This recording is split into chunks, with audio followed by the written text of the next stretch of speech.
Raisa BD চ্যানেলের পক্ষ হতে আপনাদের স্বাগতম। শিরোনাম দেখে নিশ্চয়ই বুঝেছেন আজকের এই ক্লাসটি মূলত ডাব্লিউএইচ কোয়েকশন নিয়ে। 3টি ক্লাসের মাধ্যমে ডাব্লিউএইচ কোয়েকশন শেষ করার চেষ্টা করব ইনশাল্লাহ। প্রথম ক্লাসটিতে ডাব্লিউএইচ কোয়েকশন কাকে বলে এবং এর ওয়ার্ডগুলো কি কি, অর্থসহ এদের ব্যবহার ও প্রয়োগ, ডাব্লিউএইচ কোয়েকশন তৈরির গঠন প্রণালী সম্বন্ধে জানব।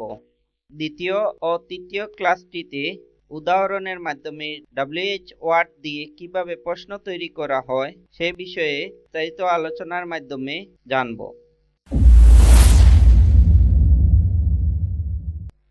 ডাব্লিউএইচ কোয়েকশনের ওয়ার্ড হলো মূলত 9টি, যেমন who, what, whom, which, whose, why, where, when, how.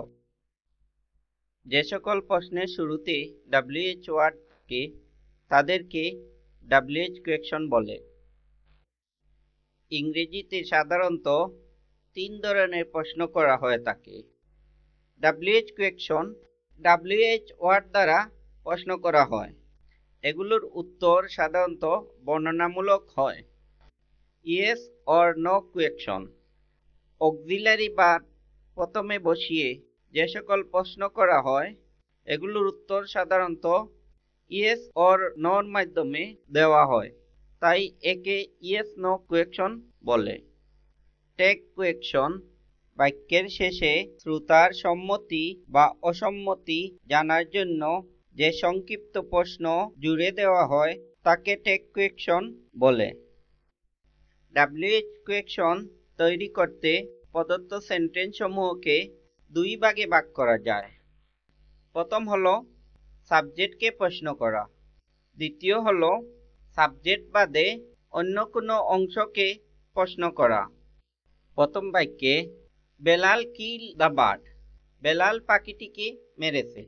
যদি বলা হয় কে মেরেছে, তাহলে উত্তর আসবে বেলাল।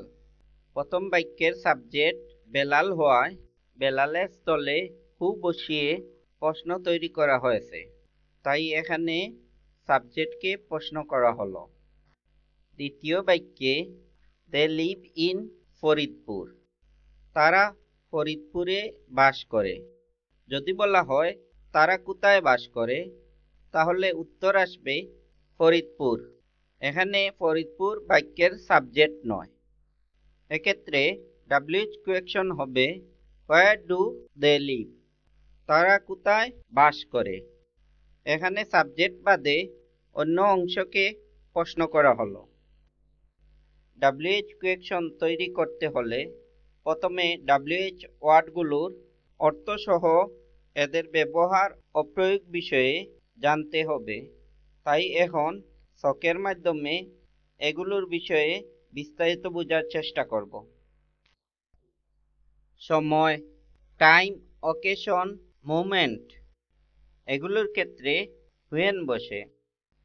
হুয়েনের বাংলা মিনিং হতে পারে কখন, কবে, কতক্ষণের মধ্যে, কতদিনের মধ্যে। উদ্দেশ্য, রিজন অর্থাৎ কারণ বোঝালে হোয়াই বসে। হোয়াই এর অর্থ হতে পারে কেন, কি জন্য, কোন কারণে। পার্সন অর্থাৎ সাবজেক্ট ব্যক্তিবাচক হলে তাকে প্রশ্ন করা হলে হু বসে। এর বাংলা অর্থ হচ্ছে কে, কারা, কে কে। অবজেক্ট অফ দ্য ভার্ব, বাক্যে ভার্বের অবজেক্ট ব্যক্তিবাচক হলে তাকে প্রশ্ন করা হলে হুম বসে। এর বাংলা অর্থ হচ্ছে কাকে, কাদেরকে। ওনারশিপ অর্থাৎ ব্যক্তির মালিকানা অধিকার বোঝাতে হুজ বসে। এর অর্থ হচ্ছে কার, কাদের। এরপরে সাধারণত নাউন বসে।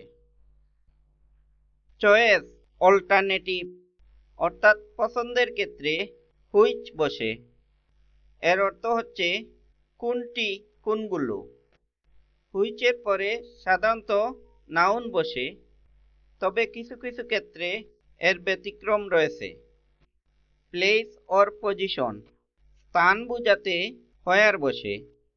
এর অর্থ হচ্ছে কোথায়, কোন স্থানে, কোন জায়গায়। স্থান হতে বোঝাতে হোয়ার ফ্রম বসে। এর অর্থ হচ্ছে কোথা থেকে, কোন জায়গা থেকে।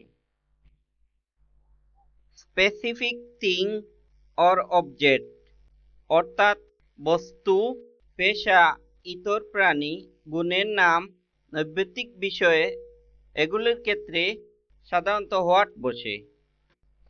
এর বাংলা অর্থ কি কি কি।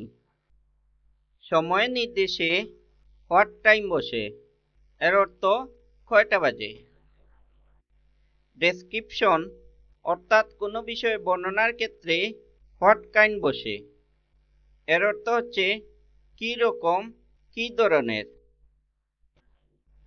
Asking for a reason, asking why অর্থাৎ কারণ বোঝাতে হোয়াট ফর বসে। এর অর্থ কেন, কি জন্য। স্টেট অর্থাৎ অবস্থার ধরন বোঝাতে হোয়াট লাইক বসে। এর মানে হচ্ছে আচরণ, অবস্থা, প্রকৃতি। ওয়ে, ম্যানার, ফর্ম অর্থাৎ কিভাবে অর্থে, কেমন অর্থে ইত্যাদি বোঝাতে হাও বসে। এর মানে হচ্ছে কেমন, কিভাবে, কেমন করে। কোয়ান্টিটি আনকাউন্টেবলের ক্ষেত্রে দাম, মূল্য, টাকা, পরিমাণ এগুলো বোঝাতে হাউ মাচ বসে। এর অর্থ হচ্ছে কতটুকু। এটি দ্বারা দাম না বোঝালে এরপর অতিরিক্ত আরেকটি নাউন বসবে। নাম্বার কাউন্টেবল অর্থাৎ সংখ্যার ক্ষেত্রে হাউ মেনি বসে। এর অর্থ হচ্ছে কতগুলো। হাউ মেনি এরপর প্লুরাল নাউন বসে। সংখ্যার ক্ষেত্রে হাউ মেনি টাইমস বসে। এর অর্থ হলো কতবার। লেন্থ, টাইম অর ডিউরেশন কত দীর্ঘ বা সময় অর্থে হাউ লং বসে। এর বাংলা অর্থ হচ্ছে কতক্ষণ। ডিস্টেন্স অর্থাৎ দূরত্বের ক্ষেত্রে হাউ ফার বসে। এর অর্থ হলো কত দূর। এজ বয়সের ক্ষেত্রে হাউ ওল্ড বসে, মানে কত বয়স। ডেপথ মানে গভীরতার ক্ষেত্রে হাউ ডিপ বসে, কত গভীর। স্পিড দ্রুততার ক্ষেত্রে হাউ ফাস্ট বসে, কত গতি। এক একটি করে ডাব্লিউএইচ ওয়ার্ডগুলোর বিস্তারিত ব্যবহার জানলাম। এখন আমরা ডাব্লিউএইচ কোয়েকশনের ক্ষেত্রে কিভাবে বার্ব ও পার্সন পরিবর্তন করা হয় সে বিষয়ে দেখব। পার্সন পরিবর্তন করার নিয়ম। বাক্যে আই, উই, মি, আস এগুলো থাকলে ডাব্লিউএইচ কোয়েকশনের ক্ষেত্রে তা পরিবর্তিত হয়ে ইউ হবে। মাই, আওয়ার থাকলে তা পরিবর্তিত হয়ে ইয়োর হবে। ডু, ডাজ ও ডিড বসালে এরপর ভার্বের বেস ফর্ম হবে। তখন ভার্বের সাথে এস বা ইএস থাকলে তা উঠে যাবে। প্রদত্ত সেন্টেন্সের বাইরে থেকে সাহায্যকারী ভার্ব ব্যবহৃত না হলে মূল ভার্বের কোনো পরিবর্তন হবে না। এখন ডাব্লিউএইচ কোয়েকশন তৈরির প্রধান যে চাবিকাঠি অর্থাৎ গঠন প্রণালী সে বিষয়ে শিখব। ডাব্লিউএইচ কোয়েকশন তৈরির স্ট্রাকচারকে আমরা 5টি প্রধান ভাগে ভাগ করতে পারি। প্রথমে ডাব্লিউএইচ ওয়ার্ড বসাতে হবে। এরপর অক্সিলারি বা সাহায্যকারী ভার্ব বসবে।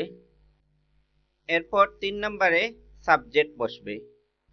সাবজেক্টের পর বাক্যে মূল ভার্ব থাকলে তা বসবে এবং সবশেষে বাক্যের বাকি অংশ বসবে। বাক্যের শেষে আমরা অবশ্যই কোয়েকশন মার্ক বসাবো। ডাব্লিউএইচ কোয়েকশন তৈরি করতে শিক্ষার্থীরা অনেক সময় কোয়েকশন মার্ক দিতে ভুলে যায়। সেক্ষেত্রে আমরা যদি কোয়েকশন মার্ক না দেই তাহলে বাক্যটি ভুলই থেকে যাবে।